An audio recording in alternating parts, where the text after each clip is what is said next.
সংসদের আগে স্থানীয় সরকার নির্বাচন নিয়ে রাজনৈতিক দলগুলোর পরস্পর বিরোধী অবস্থান আত্মঘাতী হবে বলছেন বিশেষজ্ঞরা। সামাজিক আইন শৃঙ্খলা অনেক কিছু জড়িত ওই নির্বাচনের সাথে, আর তার সাথে কিন্তু স্থানীয় সরকারের নির্বাচনের কোনো এজেন্ডার মিলে না। এটা একটা ভালো পদ্ধতি হিসেবে, একটা ভালো গ্রাউন্ড হিসেবে কাজ করতে পারে জাতীয় নির্বাচনের জন্য। পিলখানা হত্যা মামলায় সাজা শেষেও মুক্তি মিলছে না 400-রও বেশি আসামির। আটকে আছেন বিস্ফোরক মামলায়, ধীর গতিতে সাক্ষ্য গ্রহণ।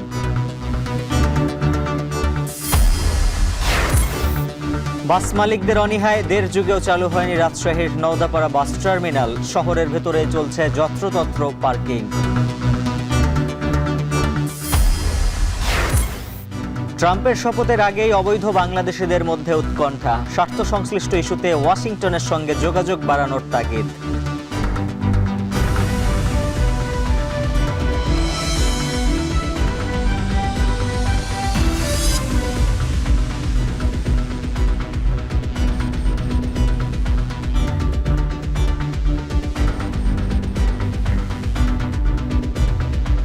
স্বাগত। এখন বাণিজ্যের সঙ্গে আছে উজ্জ্বল হাফিজ।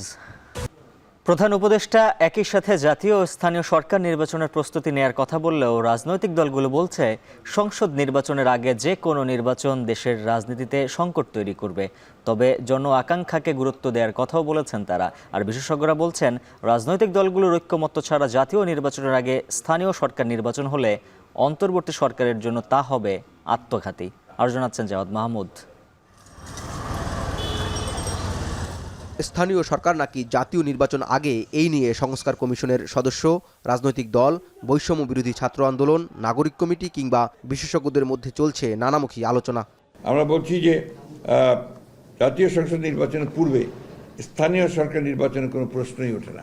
একটি শক্তিশালী স্থানীয় সরকার গঠন করার জন্যই নির্বাচন দরকার এবং অবশ্যই নির্বাচন প্রক্রিয়া আমার মনে হয় যে এখনই পরিস্থিতি আছে। মূলত আমরা ওই জায়গাটাতে বলেছি যে সব নির্বাচন একসাথে করাটা সম্ভব নয়, আর সকল স্থানীয় সরকার নির্বাচন একসাথে করা সম্ভব নয়। অভ্যুত্থান পরবর্তী সময়ে যখন প্রয়োজন রাজনৈতিক ঐক্যের, সে সময়ে নানা ইস্যুতে দলগুলোর বিপরীতমুখী অবস্থান স্পষ্ট। এমন অবস্থায় প্রশ্ন ছিল বিএনপির এই সিনিয়র নেতার কাছে, কেন তারা স্থানীয় সরকার নির্বাচন আগে করার পক্ষে নয়। রাজনৈতিক জটিলতা তৈরির সাথে ভোটারদের মধ্যে বিরূপ প্রভাব পড়ার কথা জানান তিনি। সংখ্যাগরিষ্ঠতা পেয়ে যারা সরকার প্রতিষ্ঠা করবে তারা জনগণের সরকার।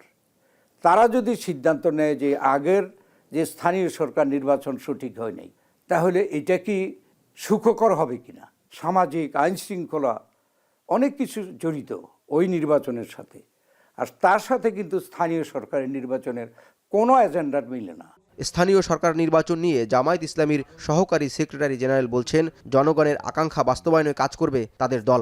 সেক্ষেত্রে অন্তর্বর্তী সরকার দুটো নির্বাচনের প্রস্তুতি একই সময়ে নিলেও সংস্কারের পর জাতীয় নির্বাচনে মনোযোগী হবার পরামর্শ তার। কোনটা আগে কোনটা পরে, ওই যে ডিম আগে না মুরগি আগে, সেই জায়গায় ঘুরপাক না খেয়ে দেশের স্বার্থে কোনটা কল্যাণকর, কোনটা বেশি জনগণের চাওয়া পাওয়া, সেটাকে প্রায়োরিটি দিয়ে বিবেচনায় আনতে হবে। কোন ইলেকশনটা আগে করবেন পরে করবেন, এটা ডিক্লারেশনটা আসলে এটা বোঝা যাবে। তবে ফোকাসটা জাতীয় নির্বাচনের, সবাই বলছে। আর জুলাই বিপ্লবের মধ্য দিয়ে গড়ে ওঠা জাতীয় নাগরিক কমিটির এই তরুণ নেতা বলছেন দ্রুত সময়ে প্রান্তিকের জনভোগান্তি ও জাতীয় নির্বাচনের প্রস্তুতি হিসেবে আগে প্রয়োজন স্থানীয় সরকার নির্বাচন। এটা একটা ভালো পদ্ধতি হিসেবে, একটা ভালো গ্রাউন্ড হিসেবে কাজ করতে পারে জাতীয় নির্বাচনের জন্য। আমরা এটা ছাড়াও আরো বিবিধ কারণে আমরা স্থানীয় নির্বাচনের কথা আগে বলছি। শিক্ষার্থীদের জাতীয় নির্বাচনের আগে স্থানীয় সরকার নির্বাচনের দাবি ও রাজনৈতিক দলগুলোর মধ্যে বোঝাপড়ার দূরত্ব স্পষ্ট। এমন অবস্থায় বিশেষজ্ঞরা বলছেন জাতীয় নির্বাচনের আগে স্থানীয় সরকার নির্বাচনের সিদ্ধান্ত হবে সরকারের জন্য আত্মঘাতী। এরপরও কোন নির্বাচন আগে হবে তা নির্ভর করছে রাজনৈতিক দলগুলোর মতামত ও গঠিত কমিশনের ঐকমত্যের উপর। সবকিছু পরিবেশের পর নির্ভর করবে, রাজনৈতিক দলগুলোর ইচ্ছার পর নির্ভর করবে, কমিশনের তাদের কোনটা করতে তারা সুবিধা বোধ করছে। এই সময়ে স্থানীয় নির্বাচন হবে একটা মারাত্মক রক্তারক্তি নির্বাচন। এই রক্তারক্তি নির্বাচন করে যদি সে জাতীয় নির্বাচন করতে চায়, মানে এই সরকারের ব্যর্থতা তৈরি হয়ে যাবে স্থানীয় নির্বাচনে। সে তো আর জাতীয় নির্বাচন করার ম্যান্ডেটটাই সুযোগ পাবে না। স্বাধীনতা পরবর্তী সময়ে জাতীয় নির্বাচনের আগে স্থানীয় সরকার নির্বাচনের নজির না থাকলেও নবগঠিত ইসি বলছে প্রধান উপদেষ্টার নির্বাচনের সম্ভাব্য সময় বিবেচনায় নিয়ে প্রস্তুতি নিচ্ছে তারা। রাজনীতির মাঠে চর্চা যখন আগে জাতীয় সংসদ নির্বাচন নাকি স্থানীয় সরকার নির্বাচন, সে আলোচনার মাঝে বিশেষজ্ঞদের মত জাতীয় সংসদ নির্বাচনের আগে স্থানীয় সরকার নির্বাচন হলে দেশের রাজনীতিতে নতুন করে সংকট তৈরি হবে। অন্তর্বর্তী সরকারের একই সময়ে দুটো নির্বাচন করার সক্ষমতা নিয়ে প্রশ্ন থাকলেও রাজনৈতিক দলগুলোর সদিচ্ছার উপর নির্ভর করছে জাতীয় সংসদ নির্বাচনের আগে স্থানীয় সরকার নির্বাচনের ভবিষ্যৎ। জাওয়াদ মাহমুদ, এখন, ঢাকা। বহুল আলোচিত পিলখানা হত্যাকাণ্ড মামলায় সাজা খাটার পরও বিস্ফোরক আইনের মামলায় আসামি হওয়ায় আটকে আছে প্রায় 450 জনের জামিন। রোববার এই আসামিদের জামিন শুনানি ও সাক্ষ্য গ্রহণ হবে। তবে 15 বছরে 1300 সাক্ষীর মধ্যে মাত্র 283 জনের সাক্ষ্য নিতে পেরেছে রাষ্ট্রপক্ষ। জামিন না দেয়াকে মানবাধিকার লঙ্ঘন বলছেন আসামি পক্ষের আইনজীবীরা। তবে আলোচিত এই মামলা নিষ্পত্তি করতে সরকার আন্তরিক বলছেন রাষ্ট্রপক্ষের আইনজীবী। রাব্বি হোসেনের প্রতিবেদনে থাকছে বিস্তারিত। রাজনৈতিক মামলার বাইরে দেশের ইতিহাসের সবচেয়ে আলোচিত ও সমালোচিত মামলার মধ্যে 2009 সালের পিলখানা হত্যা মামলা অন্যতম। সেই হত্যাকাণ্ডের বিস্ফোরক আইনের মামলার 15 বছর পেরিয়ে গেলেও শেষ হয়নি এর বিচার কাজ। হত্যা মামলায় 850 জন আসামির মধ্য থেকে বিস্ফোরক আইনের মামলায় আসামি করা হয় 834 জনকে। হত্যা মামলার সঙ্গে এই মামলাটির বিচার কাজ শুরু হয়েছিল 2010 সালে। আলোচিত এই মামলার প্রায় 1300 সাক্ষীর মধ্যে গত 15 বছরের রাষ্ট্রপক্ষ সাক্ষী উপস্থাপন করতে পেরেছে মাত্র 283 জনকে।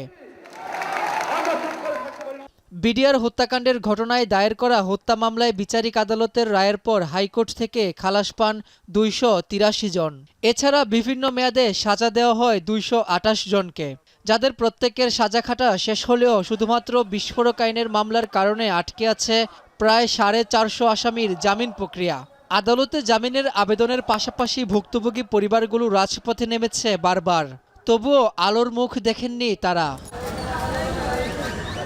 পিলখানা হত্যাকাণ্ডের বিস্ফোরক আইনের মামলার বিচার কাজ চলছিল বকশীবাজার আলিয়া মাদ্রাসার অস্থায়ী আদালতে। দীর্ঘদিন এই মামলার সাক্ষ্য গ্রহণও বন্ধ ছিল। 5 আগস্টের পর তার কয়েকটি শুনানি অনুষ্ঠিত হয় ঢাকা মহানগর দায়রা জজ আদালতে।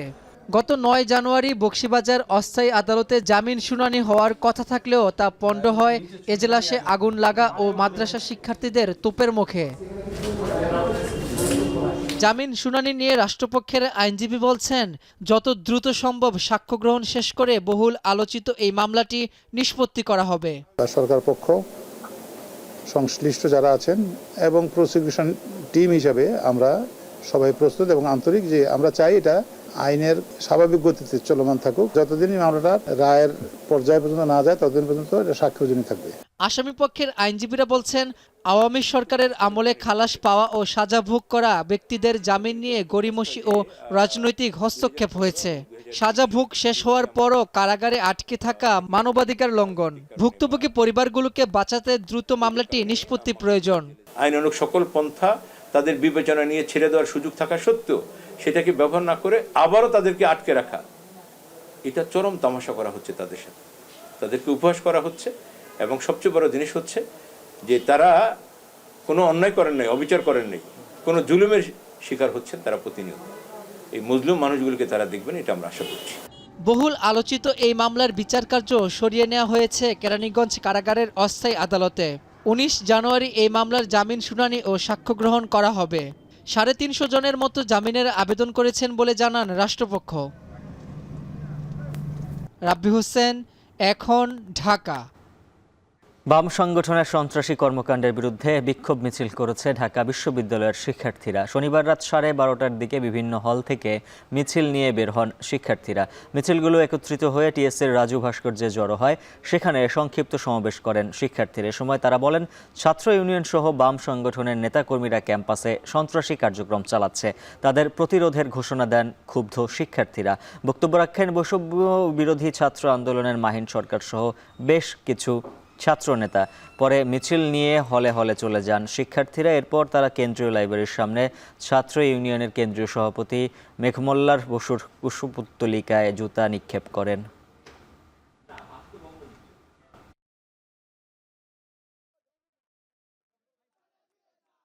গত পরশু দিনের এনসিডিবির হামলার সাথে মেঘমাল্লার বসুর সংযোগ আছে কিনা এটা খতিয়ে দেখা হবে। নতুন এই বাংলাদেশে স্পষ্টভাবে বলে দিতে চাই, নতুন করে কাউকে ফ্যাসিস্ট হয়ে উঠতে দিব না। মুক্তিযুদ্ধ এবং অন্যান্য বিষয় নিয়ে যে আওয়ামী লীগের স্ট্যান্ড, তাদের যে ন্যারেটিভ, সেটি এখনো এরা প্রচার করে যাচ্ছে। স্পষ্টতই এইখানে আমরা যারা 24-এর গণ অভ্যুত্থানের স্পিরিটকে ধারণ করি, তাদের সাথে আদর্শিক সংঘাত রয়েছে। খুলনায় চালের দাম বাড়তি, প্রতি কেজি চাল 2 থেকে 8 টাকা পর্যন্ত বাড়িয়ে বিক্রি করছেন ব্যবসায়ীরা। ডালের দাম স্বাভাবিক থাকলেও বেড়েছে মশলার দাম। এ বিষয়ে বিস্তারিত জানাতে নগরীর বড় বাজার থেকে যুক্ত আছেন সহকর্মী রামিম চৌধুরী। রামিম, জানাবেন চালের দাম বাড়ার কারণ হিসেবে ব্যবসায়ীরা কি বলছেন? উজ্জ্বল, খুলনায় চাল, তেল এবং বিভিন্ন যত ধরনের আমদানিকৃত যে মশলা, সেগুলোর দাম কিন্তু অনেকটাই বেড়েছে এবং এর পাশাপাশি অন্যান্য কিছু পণ্য রয়েছে, সেগুলোর দাম বেড়েছে। প্রথমে যদি আপনাকে একটু তেলের কথা বলি, আপনি যে তেলটি দেখছেন এখানে কিন্তু খোলা তেল বিক্রি করা হয় এবং প্রতি কেজি খোলা তেল কিন্তু আজকে 190 থেকে 192 টাকা পর্যন্ত প্রতি কেজি বিক্রি করা হচ্ছে। এটি কিন্তু গত কয়েকদিন আগেও বিক্রি করা হয়েছে 180 থেকে 182 টাকার মধ্যে।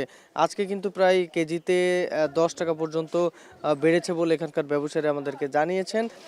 এবং এখানকার ব্যবসায়ীরা যেটি বলছেন যে মূলত তারা যে সব জায়গা থেকে এই তেল কিনে আনেন, সেই কেনার যে জায়গাগুলো সেখান থেকে কিন্তু দাম বাড়িয়ে দেওয়া হয়েছে এবং এরপরে কিন্তু সামনে আরও কিছুদিন পরে এই তেলের দাম আরও বাড়ার সম্ভাবনা রয়েছে। এর পাশাপাশি আপনাকে চালের কথা যদি বলি, গত 15 দিন ধরে কিন্তু প্রতি কেজি চালে কিন্তু প্রায় 2 থেকে 8 টাকা পর্যন্ত বেড়েছে। এখানে সব ধরনের চালেই কিন্তু দাম বেড়েছে। বিশেষ করে চিকন যে চালগুলো রয়েছে, বিশেষ করে মিনিগেট জাতের বা বালাম যে চালগুলো রয়েছে, সেগুলোর দাম কিন্তু অনেকটাই বেশি বেড়েছে। মিনিগেট জাতের যে চাল রয়েছে সেগুলো কিন্তু প্রতি কেজিতে প্রায় 8 থেকে 10 টাকা পর্যন্ত বেড়েছে বলে এখানকার ব্যবসায়ীরা আমাদেরকে জানিয়েছেন। তারা যেটি বলছেন যে চালের দাম বাড়ার মূল কারণ হচ্ছে যে মিল মালিকরা মূলত যে দামে চাল ছাড়ে বাজারে, সেই দামই কিন্তু নির্ধারণ করা হয় এবং সেই দামে বাজারে বিক্রি করা হয়। খুচরা বাজারে কিন্তু এসে এই দাম আরও বেড়ে যায়। মূলত পাইকারি বাজারে কিন্তু চালের যে দাম, সেটি কিন্তু মূলত অনেকটাই বেশি বলে এখানকার ব্যবসায়ীরা আমাদেরকে জানিয়েছেন। তারা বলছেন যে চালের দাম কমার সম্ভাবনা কিন্তু অনেকটাই কম রয়েছে এবং এখানে বিশেষ করে যারা মিল মালিক রয়েছেন তারা বলছেন যে চালের দাম মূলত কিন্তু যে বাড়ার মূল কারণ হিসাবে তারা দেখাচ্ছেন যে ধান পাওয়া যাচ্ছে না বা ধানের দাম অনেকটা বেশি, যার কারণে কিন্তু চালের দাম তারা বাড়িয়ে দিয়েছেন। এর পাশাপাশি মশলার কথা যদি আপনাকে বলি, তাহলে আমদানিকৃত যে মশলাগুলো রয়েছে সেগুলোর দাম কিন্তু কিছুটা বেড়েছে। বিশেষ করে এলাচের দাম কিন্তু অনেকটাই বেড়েছে বাজারে, প্রায় প্রতি কেজিতে কিন্তু প্রায় বেড়েছে এলাচে 2000 টাকা পর্যন্ত বেড়েছে কিন্তু প্রতি কেজিতে। গত 1 মাস ধরে কিন্তু এলাচের দাম অনেকটাই বেশি বলে এখানকার ব্যবসায়ীরা আমাদেরকে জানিয়েছেন। 6000 টাকা পর্যন্ত প্রতি কেজি এলাচ বাজারে বিক্রি করা হচ্ছে পাইকারিতে। তো মোটামুটি বললে চলে যে বাজারে কিন্তু বেশ কিছু পণ্যের দাম বেড়েছে এবং অনেক পণ্যের দাম স্থিতিশীল অবস্থায় রয়েছে। তো এই ছিল আমার কাছে উজ্জ্বল খুলনা থেকে বাজার দরের সবশেষ খবর। রামিম চৌধুরী জানাচ্ছিলেন চালসহ অন্যান্য নিত্যপণ্যের বাজার দর খুলনা থেকে। বাস মালিকদের অনীহা আর যথাযথ পদক্ষেপের অভাবে 1.5 যুগ পেরিয়ে গেলেও রাজশাহী নওদাপাড়া বাস টার্মিনাল পূর্ণাঙ্গ রূপে চালু করা যাচ্ছে না। এতে শহরের ভেতরে যত্রতত্র চলছে গাড়ি পার্কিং। ভোগান্তির পাশাপাশি প্রতিনিয়ত ঘটছে ছোট বড় দুর্ঘটনা। সজীব আহমেদের ক্যামেরায় আরও জানাচ্ছেন মাসুমা আক্তার। রাজশাহী নগরীর প্রাণকেন্দ্র শিরোইল বাস টার্মিনাল মোড়। একদিকে রাজশাহী রেলওয়ে স্টেশন, অন্যদিকে ঢাকাগামী দূরপাল্লার বাসগুলোর টিকিট কাউন্টার। ভোর থেকে মাঝরাত পর্যন্ত হাজারো যাত্রীর পদচারণায় মুখর থাকে এই পথ। টার্মিনাল থেকে ত্রিমুখী রাস্তা দখলে রাখা সারি সারি বাস, সেই সাথে যত্রতত্র গাড়ি থামিয়ে ওঠানো হয় যাত্রী। এতে দীর্ঘ যানজটে ভোগান্তিতে পড়েন নগরবাসী। ওই নওদাপাড়া বাস স্ট্যান্ডে যদি স্থানান্তর করা হয় তাহলে নগরবাসীর জন্য সুবিধা হবে। যে কোনো একটা বড় গাড়ি যদি ঢুকে গোটা জ্যাম লেগে যায়। তবে টার্মিনালে জায়গা সংকট সহ নানাবিধ অজুহাত সড়ক পরিবহন মালিক শ্রমিকদের। বাস টার্মিনালটি স্থানান্তর না করে সংস্কারের দাবি তাদের। জীবনে নিরাপত্তাহীন রাস্তা এটা একটা, মানে যে কোনো ছিনতাই চুরি বিভিন্ন সমস্যা লেগেই থাকে। যাত্রীরা আমাদের ভাড়া দিতে চায় না, দিতাই কিন্তু আমরা রাস্তার এপার থেকে গাড়িগুলো ছাড়ি। নগরীর উপকণ্ঠ নওদাপাড়ায় 7.4 একর জায়গায় নির্মিত বাস টার্মিনালটি পুরোপুরি চালু হয়নি। পরিত্যক্ত অবস্থায় নষ্ট হচ্ছে টিকিট কাউন্টার, যাত্রীদের বসার স্থান সহ অন্যান্য অবকাঠামো। এছাড়া সংস্কারের অভাবে যাত্রী সেবায় যা হয়ে উঠেছে অনিরাপদ। দেখতে পাচ্ছেন কি অবস্থা গাড়িগুলোর মধ্যে, টার্মিনালের কোন দেখছেন না, গাড়িগুলো তুলছে তাও একটা জায়গাও ঠিক না। গাড়িগুলো বের করতে লেগে আমাদের গাড়ির অনেক ক্ষতি হয়। বর্ষার সময় এখানে পানি জমে থাকে, পানি নিষ্কাশনের ব্যবস্থা নেই। পরিবহন খাতকে সুশৃঙ্খল করতে যাত্রীদের নিরাপত্তা নিশ্চিতের পাশাপাশি পর্যাপ্ত জায়গা বরাদ্দ সহ সব পক্ষের সমন্বয়ে প্রশাসনের সহযোগিতা চান পরিবহন নেতারা। পুলিশ কমিশনার মহোদয় নিজে ওখানে তদন্ত করছেন এবং আমরা যাওয়ার জন্য এগ্রি। আর এইখানে যে যানজটটা হচ্ছে বেশি করে, আমাদের যে ফ্লাইওভারটা হচ্ছে, এই কারণে এই দিক দিয়ে একটা রোড বন্ধ, ওইখান দিয়ে একটা রোড বন্ধ, এগুলো ক্লিয়ার হওয়ার পরে আর ওইখানে ঘর হলে আমরা যাবো, আলটিমেটলি চলে যাবো, কারণ শহরটা তো আমাদের বুঝতেছেন যে যানজট হচ্ছে। তবে প্রশাসন বলছে জনভোগান্তি কমাতে সংশ্লিষ্ট কর্তৃপক্ষ, পরিবহন মালিক শ্রমিক সহ অন্যান্য দপ্তরের সমন্বিত উদ্যোগে এ সমস্যার সমাধান সম্ভব। এখন যারা স্থানীয় নেতৃবৃন্দ আছেন আমাদের রাজশাহীতে, তারাও যদি স্থানীয় প্রশাসনের সাথে এবং বাস ট্রাক মালিক সমিতির সাথে একটা যদি আপনার যোগাযোগ বা সমন্বয় করেন যে টার্মিনালটা কত দ্রুততম সময়ে আপনার শহরের এই শিরোইল থেকে নওদাপাড়া টার্মিনালে নেওয়া যেতে পারে। রাজশাহী নগরীর যানজট নিরসন ও উন্নত পরিবহন সেবা নিশ্চিতে 7 কোটি টাকার বেশি ব্যয়ে নির্মিত হয় নওদাপাড়া আন্তজেলা বাস টার্মিনাল, যেখানে একসঙ্গে প্রায় 500 বাস পার্কিং করা সম্ভব। মাসুম আক্তার, এখন রাজশাহী। ক্রেতা দর্শনার্থীদের পদচারণায় মুখর কুমিল্লা শিল্প ও বাণিজ্য মেলা প্রাঙ্গণ। বিশেষ করে ছুটির দিনগুলোতে দেশি বিদেশি পণ্যের দোকানে থাকে উপচে পড়া ভিড়। তবে মেলায় কসমেটিক্স, পোশাক, গহনা, আসবাবপত্র, খাবার সহ নানা পণ্যের সমাহার থাকলেও এসবের মান নিয়ে রয়েছে প্রশ্ন। মাসুদ আলমের প্রতিবেদন। 2019 সালে করোনায় বন্ধ হওয়ার পর কুমিল্লায় এবারই প্রথম অনুষ্ঠিত হচ্ছে শিল্প ও বাণিজ্য মেলা। দীর্ঘদিন পর জেলা প্রশাসনের এই আয়োজন ঘিরে ব্যাপক উৎসাহ রয়েছে স্থানীয় ক্রেতা দর্শনার্থীদের মাঝে। তাই স্টেশন ক্লাবের মাঠে এই উপচে পড়া ভিড়। মাস জুড়ে এই মেলায় খাদি, বাটিক, কারু ও মৃৎশিল্প সহ দেশি বিদেশি নানা পণ্যের পসরা সাজিয়ে বসেছেন দেশের নানা প্রান্ত থেকে আসা দোকানিরা। রয়েছে মুখরোচক খাবার সহ শিশুদের বিভিন্ন রাইড। অনেক কিছু কিনছি, অনেক ধরনের অনেক সুন্দর সুন্দর জিনিস পাওয়া যায়। স্টলগুলো অনেক সুন্দর। চুলের ব্যান্ড কিনবো, জামা কিনবো, হাতের ব্রেসলেট কিনবো, অনেক কিছুই। বেচা কেনাও প্রত্যাশার চেয়ে ভালো বলে জানান বিক্রেতারা। তবে পণ্যের দাম ও গুণগত মান নিয়ে রয়েছে ক্রেতাদের অভিযোগ। জিনিসপত্রের দাম যেরকম থাকে তার চেয়ে এখানে আমার মনে হচ্ছে একটু বেশি। বাহিরে 50 টাকা দিয়ে কিনি, সেটা আবার এখানে 60 টাকা 70 টাকা করে নিচ্ছে। আমাদের আশা যতটুকু করছিলাম তার থেকে অনেক বেশি আসে, আর বেচা কেনা মোটামুটি অনেক ভালো। সবগুলো স্টলে দেখলাম বেচা কেনা ভালো হচ্ছে, আমাদেরও অনেক ভালো বেচা কেনা হচ্ছে। এবারের মেলায় স্থান পেয়েছে 120টিরও বেশি স্টল। 1 জানুয়ারি থেকে শুরু হওয়া এই মেলা চলবে আগামী 31 জানুয়ারি পর্যন্ত। মাসুদ আলম, এখন Comilla. Satkhira public school and কলেজে শুরু হয়েছে 2 দিনের পিঠা উৎসব। এই আয়োজনে দেশের বিভিন্ন অঞ্চলের 200 রকমের পিঠা প্রদর্শন করা হচ্ছে। একই সাথে থাকছে সাংস্কৃতিক অনুষ্ঠানের। বিস্তারিত জানাতে যুক্ত আছেন সহকর্মী আহসান রাজীব। রাজীব, জানাবেন পিঠা উৎসবে মানুষের সমাগম কেমন দেখছেন, আর এসব পিঠার দরদাম কেমন?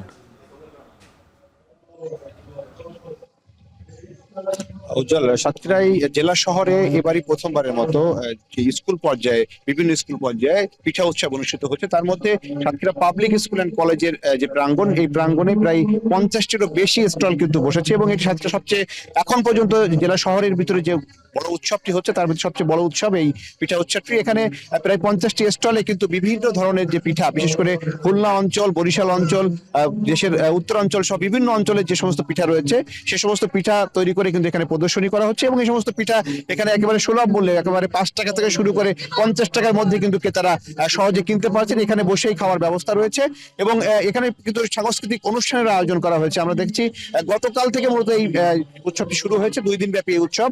এবং এখানে প্রতিদিনই কিন্তু হাজার হাজার মানুষ এই উৎসবটিতে আসছেন এবং সাতক্ষীরা জেলা সহ আশপাশের যে সমস্ত এলাকা রয়েছে সেখান থেকেও কিন্তু দর্শনার্থীরা এই উৎসবে অংশ নিচ্ছেন। সাতক্ষীরা জেলা ব্যাপী কিন্তু এবার বিভিন্ন এলাকাতে এবার পিঠা উৎসব হচ্ছে।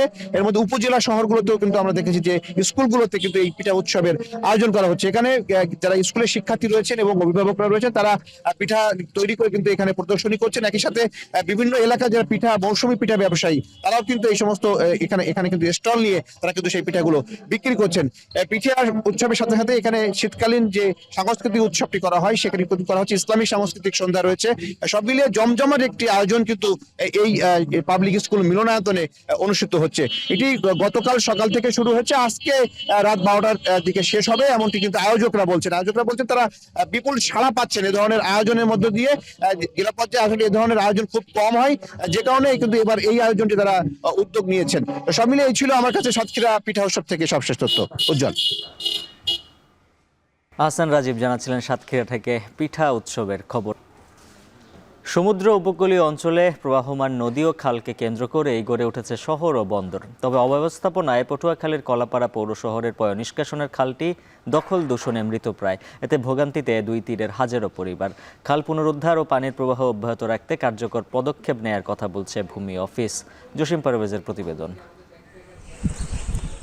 পটুয়াখালীর কলাপাড়ার এতিমখানা খাল 70 থেকে 80-র দশকে খালের উপর নির্ভর করেই সমৃদ্ধ হয়েছে শহরের আর্থসামাজিক অবস্থার।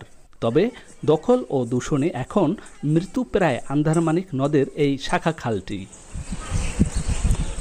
শহর থেকে প্রায় 3 কিলোমিটার পর্যন্ত বিস্তৃত এই খাল। তবে এতিমখানা থেকে রহমতপুর এলাকা পর্যন্ত প্রায় 2 কিলোমিটার অংশে বন্ধ রয়েছে প্রবাহ। মশার উপদ্রব ও দুর্গন্ধে ভোগান্তিতে দুই তীরের বাসিন্দারা। বেড়েছে রোগবালাই। তারা খালের ভিতরে ভবন খাড়া করে মনে করেন খাল দখল করতে আছে। খালে আমাদের অনেক সমস্যা হয় ব্যবসায়, যেরকম এখানে একটা লোক খাবার খাইতে বসলে দুর্গন্ধ আসে। খুব তাড়াতাড়ি যদি এটা খালটি খনন হয় তাহলে আমরা এই সমস্যা থেকে আমরা খুব তাড়াতাড়ি সমাধান পাবো আর কি। পুরো শহরের কৃষি বাণিজ্যিক কার্যক্রম চলছে এই খালকে কেন্দ্র করেই, তাই খালটির রক্ষার দাবি স্থানীয়দের। সব ধরনের বর্জ্য এখানটায় ফেলা হয়, খালটির নাব্যতা শেষ হয়ে গেছে এবং দখল দূষণে একাকার হয়ে গেছে। যারা দখল করেছে দুর্বৃত্তদের এখান থেকে উৎখাত করা দরকার, অবিলম্বে খালটি খনন করে খালটির নাব্যতা রক্ষা করা দরকার। ভূমি অফিস বলছে শহর আধুনিকায়ন ও পরিবেশ রক্ষার কাজ চলছে। একই সঙ্গে খালটিও পুনরুদ্ধার এবং অবৈধ দখল মুক্ত করার উদ্যোগ গ্রহণ করা হচ্ছে বলে জানান সহকারী কমিশনার। উচ্ছেদ অভিযান চালানোর জন্য আমাদের পরিকল্পনা রয়েছে, যেহেতু এটি শুকনো মৌসুমে আমরা অচিরেই উচ্ছেদের জন্য কার্যক্রম গ্রহণ করব। খালটি রক্ষায় শীঘ্রই ব্যবস্থা নেয়ার দাবি জানান স্থানীয়রা। জসিম পারভেজ, এখন কলাপাড়া। দক্ষিণাঞ্চলের গুরুত্বপূর্ণ সড়ক বরিশাল বাকেরগঞ্জ ও বরগুনার আঞ্চলিক মহাসড়ক, কিন্তু দীর্ঘ সময় পার হলেও এ সড়কে লাগেনি উন্নয়নের ছোঁয়া। ভারী পণ্যবাহী যানবাহন চলাচলে ক্ষতিগ্রস্ত হচ্ছে সড়কগুলো। ওজন স্কেল স্থাপনের পাশাপাশি ব্যবসা বাণিজ্য প্রসারে সড়কটিকে 4 লেনে উন্নতির দাবি স্থানীয়দের। জিয়াদ মাহমুদের প্রতিবেদনে থাকছে বিস্তারিত। ঢাকা বরিশাল কুয়াকাটা মহাসড়কের বাকেরগঞ্জ পয়েন্ট থেকে একটি সরু সড়ক চলে গেছে বরগুনার দিকে। এই সড়কটি ঢাকা বা বরিশালের সাথে বরগুনার সরাসরি যোগাযোগের একমাত্র পথ। বাকেরগঞ্জ বরগুনা সড়কটি 2024 সালে আঞ্চলিক মহাসড়কে উন্নীত করা হয়, কিন্তু সড়কের প্রস্থ মাত্র 18 ফুট। 55 কিলোমিটার দীর্ঘ এই সড়কে রয়েছে 45টি বাঁক। এতে প্রায় ঘটছে দুর্ঘটনা। পাশাপাশি জেলার সামগ্রিক যোগাযোগ ব্যবস্থাও ব্যাহত হচ্ছে। বাকেরগঞ্জ যাওয়ার পথে 40 থেকে 50টা বাঁক আছে, তো যখন আমরা বাঁকগুলো ক্রস করি তখন মনে হয় এই বুঝি পড়ে গেল, এই অ্যাক্সিডেন্ট হওয়ার একটা খুবই সমস্যায় ভুগছি আমরা। তো যদি রাস্তাটা প্রশস্ত করা হয় বা বড় করা হয় তাহলে আমাদের জন্য যোগাযোগ করাটা সুবিধার হবে। গঞ্জ থেকে বরগুনা আসতে 50 কিলো জায়গা, এখানে ঢোকার পরে 2 ঘন্টার উপরে সময় লাগে এবং মাঝে মাঝে কিছু বাজার আছে, এই বাজারগুলোতে অটোতে খুব ঝামেলা করে। আমাদের একটি সমস্যাই আমরা পর্যটন শিল্পকে পুরোপুরি বিকশিত করতে পারছি না, সেটি হচ্ছে বরিশালের সাথে বা বাকেরগঞ্জের যে হাইওয়ে, সেই হাইওয়ের সাথে বরগুনার যোগাযোগটা খুব সরু সড়ক। এই সড়ক ধরে গাড়ি আসতে অনেক কষ্ট হয়। একদিকে আঁকাবাঁকা সড়কটা এখান থেকে চলে গেছে বহুদূর, আর একদিকে এই সরু সড়ক ধরেই পটুয়াখালী কিংবা বরগুনার ভারী পণ্যবাহী ট্রাকগুলো চলাচল করে। এতে মারাত্মকভাবে ক্ষতিগ্রস্ত হচ্ছে সড়কটি। অচিরেই ব্যাহত হতে পারে বরিশাল, বাকেরগঞ্জ, বরগুনার সড়কে যোগাযোগ ব্যবস্থা। সড়কটিতে ধারণ ক্ষমতা অনুযায়ী যান চলাচল নিয়ন্ত্রণে দিনের বেলায় পুলিশের নজরদারি থাকলেও গভীর রাতে দেখার জন্য কেউ থাকে না। সড়কের ধারণ ক্ষমতা মাত্র 25 টন হলেও নিয়ম অগ্রাহ্য করে চলাচল করে 40 থেকে 50 টন ওজনের পণ্যবাহী ট্রাক। ওজন স্কেল না থাকায় পুলিশ বিভাগকেও মাঝে মধ্যেই পড়তে হয় বিড়ম্বনায়। জায়গা থেকে আমি লোড করেছি গাড়ি, ও জায়গাতে প্রায় আরো 50-60টি গাড়ি আসবে ওটা থেকে, খালি এক জায়গা থেকে, আর তো বিভিন্ন জায়গা থেকে লোড হয়। আমতলি মোড় থেকে সরাসরি গেলে আপনার পায়রা সেতু হয়ে যাওয়া লাগবে, তো ওইদিকে স্কেল আছে, এইদিকে স্কেল নাই। ওভারলোড ধরে যখন বেশি মাত্রায় ওভার নেই তখন। বরগুনা জেলায় কোনো ওয়েইং স্কেল নাই, সুতরাং একটা গাড়িকে কিন্তু হুট করেই আমরা মানে যেটা দৃষ্টিগোচর হচ্ছে যে ওভারলোড, বাট এটা কিন্তু কাগজ কলমে আমি প্রমাণ করতে পারছি না। তো এখানে একটা ওয়েইং স্কেল স্থাপন করা প্রয়োজন। সড়কটি ঘিরে নানা পদক্ষেপের কথা জানালেন জেলা প্রশাসক সহ সড়ক ও জনপথের বিভাগীয় কর্মকর্তারা। এটার আওতায় এই সড়কটি প্রশস্তকরণের কার্যক্রম এবং বাঁকগুলোকে সোজা করা যায় কিনা সে বিষয়ে ওদের একটা প্রজেক্টের কার্যক্রম চলছে বলে আমাদেরকে আমাদের নির্বাহী প্রকৌশলী আমাকে জানিয়েছেন। ইতিমধ্যে আমরা আমাদের জেলা প্রশাসনের তরফ থেকে আমরা চিঠি দিয়েছি এই আঞ্চলিক সড়কটিকে যেন 4 লেনে রূপান্তর করে এবং এটাকে যেন সড়কটিকে যেন পুরোপুরি যে বাঁকগুলোকে অপসারণ করে যেন এটাকে সোজা করতে পারে। এই সড়কটিকে আঞ্চলিক মহাসড়ক মানে উন্নয়নের লক্ষ্যে আমাদের ডিপার্টমেন্ট থেকে এটা ফিজিবিলিটি স্টাডি কার্যক্রম চলমান রয়েছে। সেই ফিজিবিলিটি স্টাডি সম্পন্ন হওয়ার পরে ডিজাইন এবং অন্যান্য প্রক্রিয়ার সমাপনান্তে এটার প্রকল্প গ্রহণের জন্য ডিপিপি এবং অন্যান্য কার্যক্রম গ্রহণ করা হবে। বরিশাল, বাকেরগঞ্জ, বরগুনা আঞ্চলিক মহাসড়কটি 4 লেনে উন্নীত করার দাবি জানিয়েছেন স্থানীয়রা। জিয়াদ মাহমুদ, এখন বরগুনা। যুক্তরাজ্যের লন্ডনে চিকিৎসাধীন বিএনপি চেয়ারপারসন খালেদা জিয়ার স্বাস্থ্যের উন্নতির জন্য দেশবাসীর কাছে দোয়া চেয়েছেন তারেক রহমান। শুক্রবার মায়ের সাথে দেখা করতে লন্ডন ক্লিনিকে প্রবেশের আগে সাংবাদিকদের তিনি বলেন, সন্তান হিসেবে মায়ের জন্য দোয়া ছাড়া আর কিছু চাওয়ার নেই তার। এদিকে খালেদা জিয়ার চিকিৎসার জন্য বিশেষজ্ঞ চিকিৎসকদের সমন্বয়ে গঠন করা হয়েছে মেডিকেল বোর্ড। বোর্ডে রাখা হয়েছে হার্ট, কিডনি, আর্থাইটিস, লিভার ও ডায়াবেটিস বিশেষজ্ঞদের। শুক্রবার খালেদা জিয়ার পরিবারের ঘনিষ্ঠ সূত্র গণমাধ্যমকে বিষয়টি নিশ্চিত করেছে।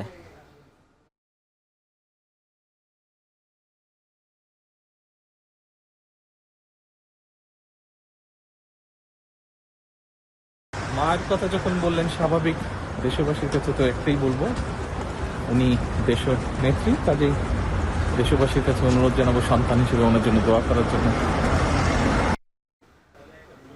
দেশের বাইরের খবর, দ্বিতীয়বারের মতো যুক্তরাষ্ট্রের প্রেসিডেন্টের দায়িত্ব নিতে যাচ্ছেন ডোনাল্ড ট্রাম্প। তাই বড় বড় শহরগুলো সেজেছে নতুন সাজে। কাজে নেমেই বেশ কিছু বিষয়ে পরিবর্তন আনবেন রিপাবলিকান প্রেসিডেন্ট, যা নিয়ে আছে আলোচনা সমালোচনা দুটোই। বাংলাদেশি সহ অবৈধ অভিবাসীরা যেমন সংকটে পড়বেন, তেমনি সুবিধা পাবেন স্থানীয় বাসিন্দারা ও ব্যবসায়ীরাও। প্রভাব পড়বে Elon Musk, Jeff Bezos, Mark জুকারবার্গদের মতো বিলিয়নিয়ারদের। যুক্তরাষ্ট্র থেকে আরও জানাচ্ছেন সৈয়দ ইফতেখার। আমেরিকার ঢাকা খ্যাত নিউ ইয়র্কের জ্যাকসন হাইটসে বাংলাদেশিদের কর্মব্যস্ত দিন। শত কাজের মধ্যেও সামান্য অবসরে আলোচনার বিষয়বস্তু দায়িত্ব নিয়ে কি পরিবর্তন আনতে যাচ্ছেন 78 বছর বয়সী ডোনাল্ড ট্রাম্প। কারণ প্রথম দফার শাসন আমলে ভালো মন্দ দুই অভিজ্ঞতারই সাক্ষী প্রবাসী বাংলাদেশিরা। যুদ্ধ পরিস্থিতি আই থিঙ্ক ভালো হয়ে যাবে। অলরেডি একটা গাজার মধ্যে যে একটা সমস্যা ছিল সেটা সমাধানের পথে, তার মনে করি এটা একটা ভালো দিক। আর হচ্ছে আপনার জবের ব্যাপারটা, জব এখন তো দেখা গেলো যে অনেক লোক বৈশা আছে। দেশ নিয়ে ভাবেন বলেই পোশাক খাতের সাম্প্রতিক পিছিয়ে পড়ার খবরে ব্যথিত তারা। আর তাই ঢাকার পক্ষ থেকে রপ্তানি বাড়াতে ওয়াশিংটনে নতুন প্রশাসনের সঙ্গে দ্রুতই যোগাযোগ করার পরামর্শ তাদের। ডক্টর ইউনূস সরকারের সাথে দেখা গেলো যে ভালো একটা সম্পর্ক করতে পারি। দেন আমার মনে হয় যে এদেশে গার্মেন্টসের জন্য, বাংলাদেশের জন্য যে ব্যবসাগুলো আছে এটার জন্য খুবই ভালো হবে। যুক্তরাষ্ট্রে বসবাসকারী কয়েক লাখ নথিহীন মানুষের জীবন প্রথম দিন থেকেই দুর্বিষহ করে দিতে বদ্ধপরিকর নয়া প্রেসিডেন্ট। এ তালিকায় আছেন বাংলাদেশিরাও, যা নিয়ে চাপা উত্তেজনা বিরাজ করছে কমিউনিটিতে। অন্যদিকে ইসরায়েলের প্রতি বাইডেন প্রশাসনের চেয়েও জোরালো সমর্থন নিয়ে উপস্থিত হবেন ট্রাম্প। ইউক্রেন ইস্যুতে রাশিয়ার সঙ্গে হবে আপোষ, এমনটাই মনে করছেন বিশ্লেষকরা। তবে কানাডা, গ্রিনল্যান্ড সহ বেশ কিছু অঞ্চল ঘিরে ট্রাম্পের ব্যাপক আগ্রহ শঙ্কাও জাগাচ্ছে। এতে উল্টো প্রয়োজনীয় দ্রব্যের দাম বেড়ে যায় কিনা তা নিয়ে ভাবনা থেকেই যাচ্ছে। তবে মার্কিন জনগণের স্বার্থের বাইরে ট্রাম্প যাবেন না বলেই বিশ্বাস নাগরিকদের। On apreciei Trumpin per a to tămirea cei ca să el poporul american. 47তম প্রেসিডেন্ট হিসেবে সোমবার শপথ নেবেন ডোনাল্ড ট্রাম্প। 2017 সালে অভিষেক অনুষ্ঠানের জন্য রেকর্ড প্রায় $107 মিলিয়ন তহবিল সংগ্রহ করেন তিনি। এবারে রিপাবলিকান কমিটি তার চেয়েও বেশি $170 মিলিয়ন সংগ্রহ করেছে বলে খবর মিলেছে। ট্রাম্পের অন্যতম মিত্র ইলন মাস্ক থেকে শুরু করে বড় বড় আইটি কোম্পানির মালিকরা এই অর্থের যোগান দিয়েছেন বলে বিভিন্ন সূত্রের পক্ষ থেকে খবর পাওয়া গেছে। আর কয়েক ঘন্টা পরেই যুক্তরাষ্ট্রের দায়িত্ব নিতে যাচ্ছেন ডোনাল্ড ট্রাম্প। তারপরই বেশ কিছু পরিবর্তন আসবে বলে মনে করছেন বিশ্লেষকরা। তবে মূল কথা হলো যুদ্ধবন্ধের যে আভাস পাওয়া যাচ্ছে সেটিকে ইতিবাচক বলছেন অভিবাসীরা। যুক্তরাষ্ট্রের নিউ ইয়র্ক থেকে সৈয়দ ইফতেখার এখন। পশ্চিমবঙ্গের কলকাতায় সরকারি আরজিকর মেডিকেল কলেজ ও হাসপাতালে চিকিৎসককে ধর্ষণ ও হত্যার 5 মাস পর আজ রায় দেবেন শিয়ালদহ আদালত। গত 9 জানুয়ারি মামলার বিচার কাজ সম্পন্ন হয়। পুরো বিচার প্রক্রিয়ায় নিহতের মা, বাবা, চিকিৎসক, ফরেনসিক বিশেষজ্ঞ সহ মোট 50 জন প্রত্যক্ষদর্শীর সাক্ষ্য নথিভুক্ত করা হয়। এই ঘটনায় মূল অভিযুক্ত সঞ্জয় রায়ের সর্বোচ্চ শাস্তি চেয়েছে সিবিআই। 11 নভেম্বর থেকে শুরু হওয়া বিচার প্রক্রিয়ায় আদালতে রুদ্ধদ্বার এবং ভিডিও ক্যামেরায় শুনানি সম্পন্ন হয়। গেল বছর 9 আগস্ট 31 বছর বয়সী ট্রেনি চিকিৎসককে হাসপাতালে দায়িত্বরত অবস্থায় ধর্ষণের পর নির্মমভাবে হত্যা করা হয়। ওই ঘটনায় দেশ জুড়ে তুমুল বিক্ষোভের মুখে কলকাতা উচ্চ আদালতের নির্দেশে মামলাটি কেন্দ্রীয় তদন্ত ব্যুরো সিবিআইকে হস্তান্তর করে কলকাতা পুলিশ। আরজিকরের সাবেক অধ্যক্ষ সন্দীপ ঘোষ ও তৎকালীন স্থানীয় পুলিশ কর্মকর্তা অভিজিৎ মণ্ডলকে আলামত নষ্ট ও প্রমাণ লোপাটের অভিযোগে গ্রেফতার করেছিল সিবিআই, কিন্তু 90 দিনের মধ্যে তাদের বিরুদ্ধে অভিযোগ গঠনে ব্যর্থ হওয়ায় খালাস পেয়ে যান তারা।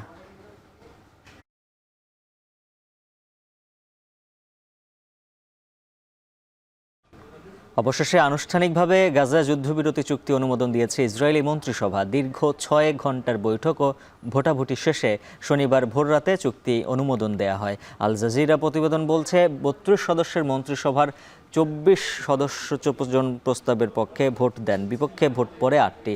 এর মাধ্যমে রোববার থেকে শুরু হচ্ছে 6 সপ্তাহের বহুল আকাঙ্ক্ষিত যুদ্ধবিরতি। 3 ধাপের এই চুক্তিতে গাজায় যুদ্ধবিরতির পাশাপাশি উপত্যকা থেকে ইসরায়েলি সেনা প্রত্যাহার, হামাসের হাতে বন্দী জিম্মি ও ফিলিস্তিনি কারাবন্দীদের মুক্তির বিষয়টি অন্তর্ভুক্ত। তবে চুক্তি কার্যকরের আগ মুহূর্ত পর্যন্ত গাজায় আগ্রাসন চালিয়ে যাচ্ছে আইডিএফ। বৃহস্পতিবার যুদ্ধবিরতিতে দুপক্ষের সম্মতির পর থেকে ইসরায়েলের হামলায় নিহত হয়েছেন শতাধিক ফিলিস্তিনি।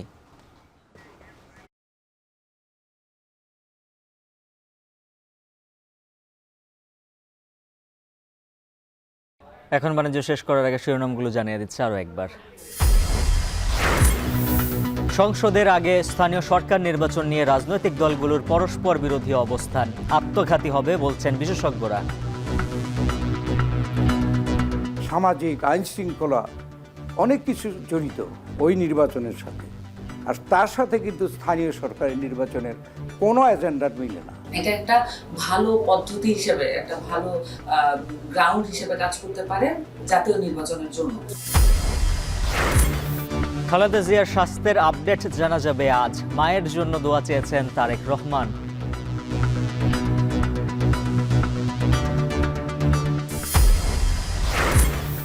পিলখানা হত্যা মামলায় সাজা শেষেও মুক্তি মিলছে না 400-রও বেশি আসামির। আটকে আছেন বিস্ফোরক মামলায়, ধীর গতিতে সাক্ষ্য গ্রহণ।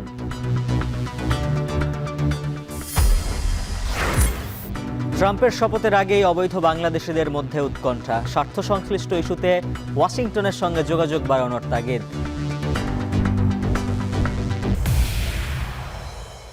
এই ছিল এখন বাণিজ্যের আয়োজনে। এখন টেলিভিশন ওয়েবসাইটে দেখতে ভিজিট করুন এখন.tv, ফেসবুকে দেখুন facebook.com/tv. এখন সরাসরি ইউটিউবে দেখতে ভিজিট করুন youtube.com/c/echontv।